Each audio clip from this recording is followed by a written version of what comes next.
रङ्गीन फुलले जीवन रङ्गीन हुन्छ, मनै रङ्गीन हुन्छ, वातावरण त रङ्गीन हुन्छ, सोचाइ रङ्गीन हुन्छ भन्ने जुन हाम्रो चलन छ यो एकदमै सही सत्य हो।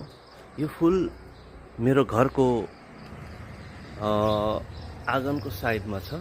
यो असाध्यै मनमोहक छ, असाध्यै राम्रो छ र यो फुललाई मैले आजभन्दा 4 वर्ष अगाडि भरतपुर अस्पतालको क्यान्टिनबाट ल्याएर सारेको थिएँ। आज यो 2 वर्ष भयो फुल्न लागेको। असाध्यै राम्रो फुल छ।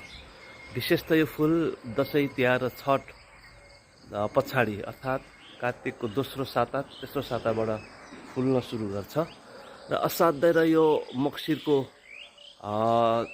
अन्तिम सातासम्म रहन्छ।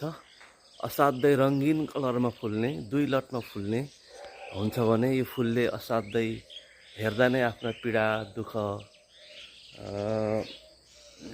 हरू चाहिँ बिर्सिने लायकको हुन्छ। यो फुल असाध्यै आनन्द आउँछ। हेर्दै गयो भने हामीहरू यसमै बहकिएर आफ्ना समस्या आफ्ना पीडाहरूलाई बिर्सिन सक्छौँ। बिहान दिउँसो बेलुका यो फुलमा मात्रै हेऱ्यो भने पनि आफ्ना धेरै मनोसामाजिक समस्याहरू हल भएको महसुस गर्दछु मैले र अरूले पनि भन्ने गर्नुहुन्छ।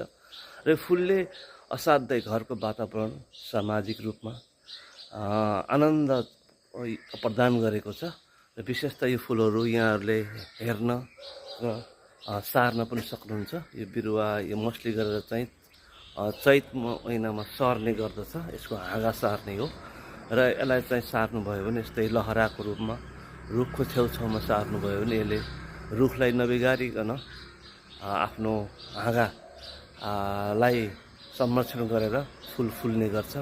असाध्यै राम्रो छ, असाध्यै मनपर्ने फुल, असाध्यै भगवान्लाई पनि यो फुल असाध्यै मनपर्ने हुन्छ।